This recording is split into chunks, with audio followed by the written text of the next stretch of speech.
الحمدللہ رب العالمین والعاقبۃ للمتقین والصلاۃ والسلام علی سید الانبیاء والمرسلین اما بعد فاعوذ باللہ من الشیطان الرجیم بسم اللہ الرحمن الرحیم۔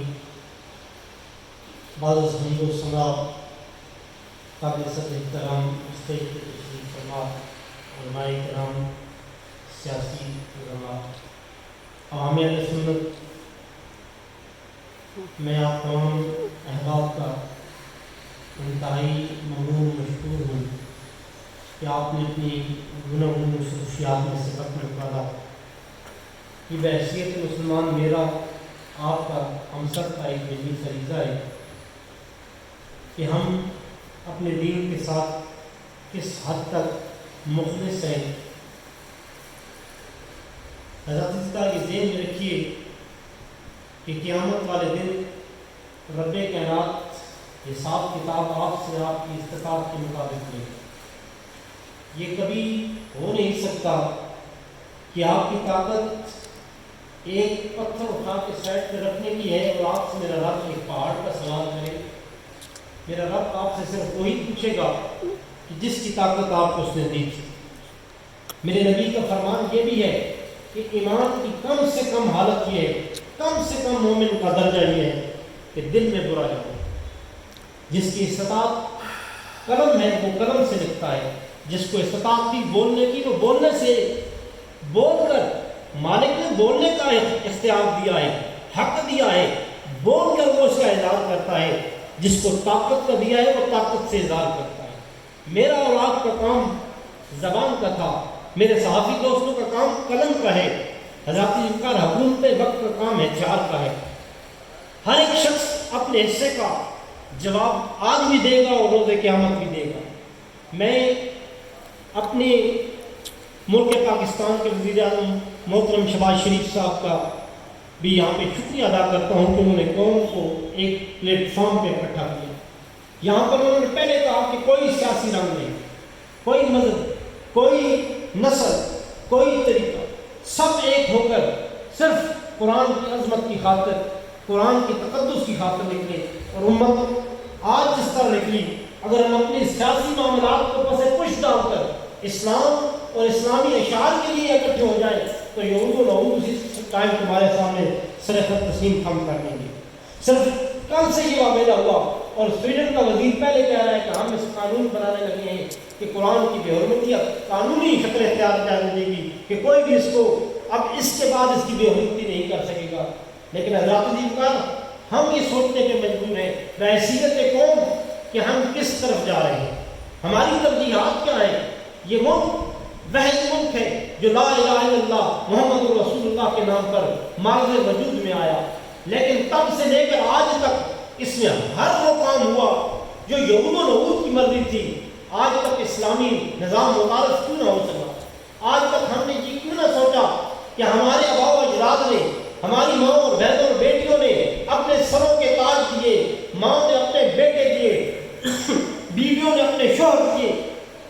عورتوں کی عصمت درجی کی گئی، کس لیے کی گئی تھی؟ کیا یہ چیز آج کشمیر میں بھی نہیں؟ وہاں کی عوام کھاتی پیتی سوتی نہیں؟ پاکستان بنانے کا مقصد کیا تھا کہ یہاں پر نظام چلے گا تو نظام مصطفیٰ کا چلے گا، یہاں پر بات ہوگی تو قرآن اور صحت قرآن کی ہوگی، یہاں پر قانون بنے گا تو قرآن کے مطابق بنے گا۔ قانون تو دور کی بات ہے، ہم نے اس سے قرآن کے ساتھ کیا کیا ہے؟ ہم نے صرف پڑھنے والوں کے ساتھ کیا کیا؟ حکومت وقت سے میں پوچھتا ہوں، آپ مجھے بتائیے، آپ کے بلوں میں پارلیمنٹ میں میڈیا کے لیے، آپ کے پارلیمنٹ میں بل تو پاس ہوتا ہے اور فحاشی اور اعلانی کے لیے، فلموں کے لیے ٹیکس معاف ہوتا ہے، بتاؤ مساجد اور مدارس کے لیے حکومتوں نے کیا کیا؟ یہ حکومت نہیں، کسی حکومت کا بھی آپ اٹھا کے دیکھ لیں دو، کسی ایک حکومت نے مساجد اور مدارس کی صرف بجلی فری کی ہو مجھے بتا دیں۔ حضرات انکار، یہ کبھی نہیں ہو سکتا کہ ہم صرف میٹھا میٹھا آپ کو کڑوا کڑوا تھو کریں۔ یہ نہیں ہو سکتا کہ کوئی بھی حکومت وقت ہو، چاہے میری حکومت بیٹھی ہو یا آپ کی بیٹھی ہو، آپ پچھلا ٹرم اور کسی کا اٹھا کے دیکھ لیں، ہر جگہ پہ یہ ہوا گیا کہ یہود و نعود کی تو مانی گئی، وہاں پر رمضان جیسی اور دوسری ڈانسر کو تو ایوارڈ دیے گئے، علماء اسلام کی جماعت کو کہاں سلام پیش کیا گیا، کہاں پر ان کو ایوارڈ دیے گئے؟ یہ ستم ظریفی سویڈن کو نہیں کرتا، یہ ستم ظریفی اٹلی اور دوسرے ممالک کو نہیں کرتے، یہ اشرافیہ کر رہی ہوتی ہے اسلام کے ساتھ۔ حضرت اس بار دکھ اس چیز کا ہے، آج اگر یہاں پر اس ہاتھ میں کنسرٹ ہوتا، گانے کی محفل ہوتی، تو ہو سکتا ہے بیل بھی لوگ بیٹھے ہوتے، ہو سکتا ہے گلیوں میں بھی لوگ کھڑے ہوتے، لیکن دکھ اور غمی کی بات یہ ہے کہ ہم نے کیا کیا؟ میرا کام تھا، میرا فرض تھا، میری ڈیوٹی تھی، مجھ سے پوچھا جائے گا کہ ایک منصب تھا جماعت کی طرف سے، تم نے اس کو کیسے اپنایا؟ میں رات 1 بجے تک ایک دوست کے گھر گیا، میں پرائیویٹ اسکول ایسوسیشن کے پاس گیا، میں وکلاء کے پاس گیا، میں صحافی برادری کے پاس گیا، میں سیاسیوں کے پاس گیا، عوام اہل سنت کے پاس گیا۔ میری ڈیوٹی یہ تھی، مجھ سے یہ پوچھا جائے گا۔ الحمدللہ میرا ضمیر مطمئن ہے، میں نے اپنے رب کی رضا کے لیے یہ کام کما حقو کرنے کی کوشش کی۔ حضرت مل کر مانی نہیں رکھتی کہ کون آیا کون نہیں آیا، کیونکہ آتا ہے وہی جس سرکار بلاتے ہیں۔ یہ محفل کسی کے باپ کی ہے؟ مسجد میں آپ کسی کے اجازت سے جاتے ہیں؟ وہ تو خانہ خدا ہے، رب بلائے گا تو آپ جائیں گے۔ آپ کون ہوتے ہیں کہ میں نہیں جاتا؟ اور نیکی کی محفل، پاکیزہ محفل، آپ کو میرے بس کی بات ہی نہیں ہے۔ یہ تو رحمان کے بلائے ہوئے بندے ہوتے ہیں، خالق کائنات میں چن لیتا ہے، ہر ایک بس کے آدمی کی بات نہیں ہوتی۔ حضرت عزیزان، میں یہاں بیٹھ کر اپنی صحافی برادری کا، اپنے اسکول ایسوسیشن کا، اپنے تمام سیاسی لیڈروں کا، اپنے تمام علماء کرام کا، یہ بوڑھے بوڑھے لوگ صبح 7 بجے سے حسن الدین صاحب 8 بجے آ میرے ساتھ بیٹھے ہیں، کیسے عظیم شخصیت اور کیسا جذبہ ہے جو بڑھاپے کی 70 سال سے اوپر عمر ہوگی، لیکن یہاں آ کے بیٹھے کہ کب میں قرآن کی بات سنوں گا، یہ کب قرآن کی بات کروں گا۔ حضرت عزیزان، پھر وہی بات ہے کہ وہ معزز سے زمانے میں مسلمان ہو کر ہم خار ہوئے تارک کی قرآن ہو کر کسی کو دوش کیوں دیتے؟ یہاں بیٹھ کے اسٹیج پہ میں اور آپ باتیں کر کے کیا بگاڑنے کے سوچ ہوگا؟ میرا اور آپ کا کام یہ ہے کہ ہم بول سکتے ہیں، صحابی کا کام ہے لکھ سکتا ہے۔ جب تک حکومتیں OIC جو ہماری اسلامی ممالک کی بنائی گی، وہ تو خود ان کی ایجنٹ ہے، وہ خود سارے بے غرض بیٹھے ہوئے۔ جب تک آپ کی OIC یہ ایک پلیٹ فارم پہ نہیں آتی، اسلام کے لیے کھڑی نہیں ہوتی، کچھ بھی نہیں ہوگا ان قراردادوں سے، کچھ بھی نہیں ہوگا ان جلسوں تقریروں سے۔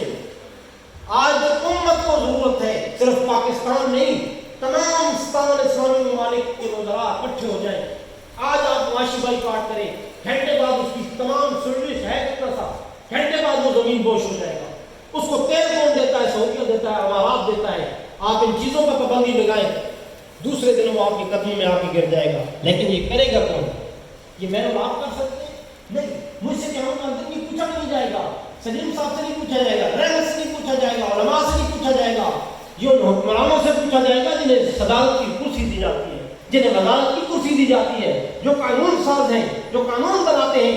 کل رب کائنات قیامت والے دن ان سے پوچھے گا کہ میں نے تمہیں ایک منصب دیا تھا، اس وقت میرے اسلام کے اوپر حملے ہو رہے تھے، تم کیا کر رہے ہیں؟ عزیزان، میں آپ تمام دوستوں کا پھر انتہائی ممنون و مشکور ہوں، آپ لوگ تشریف لائے۔ یہ میرے شبیر بھائی ہیں، انہوں نے مجھ سے معذرت کی تھی اور میں نے انہیں فون پہ کہا تھا ہم جب بھی کہتے ہیں تو آپ معذرت کر دیتے ہیں۔ بھلا ہو، انہوں نے کہا نہیں معذرت نہیں کر رہا، تاخیر سے آؤں گا۔ ہمیں کیا پتا تھا کہ یہاں میں تاخیر بہت زیادہ ہو جائے گی۔ میں اب آپ سے معذرت کرتا ہوں کہ میں نے آپ کو قیمتی وقت 2 بار لیا۔ تمام دوستوں کا انتہائی ممنون و مشکور ہوں۔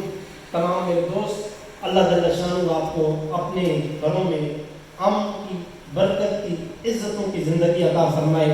ہم سب کو اسلام کے ساتھ مخلص فرمائے۔ دیکھیے، جب ہم اسلام کے ساتھ مخلص ہوں گے، جماعتیں کوئی معنی نہیں رکھتی۔ کوئی کسی جگہ کھڑا ہو جائے، میں کہتا ہوں اس کا رائٹ ہے، اس کا حق ہے، وہ نظریہ ہے۔ سیاست نام اس چیز کا ہے، جمہوریت کہتی ہے اسی کو ہے، لیکن اسلام ہمیں ایک جھنڈے کے نیچے لاتا ہے۔ وہاں کون ہے، رنگ کیا ہے، نسل کیا ہے، دین کون کر رہا ہے، وہ نہیں دیکھا جاتا۔ مولا علی کا فرمان یہ ہے کہ دیکھو وہ کہنے والا کیا ہے۔ ہم اس چیز کو دیکھیں کہ آگے رفاقت اکانی ہے یا کوئی اور ہے، آگے سلیم شہزاد ہے یا کوئی اور ہے، یہ نہ دیکھیں، لیکن وہ کیا کہہ رہا ہے۔ اگر وہ اسلام کی دعوت دے رہا ہے، نبی کے فرمان کی دعوت دے رہا ہے، تو پھر ہمیں یہ نہیں سوچنا چاہیے کہ اس کا رنگ کیا ہے، اس کا مذہب کیا ہے، اس کا طریقہ کیا ہے۔ وآخر دعوانا الحمدللہ رب العالمین۔ میں رفاقت میں سب سے کہوں گا کہ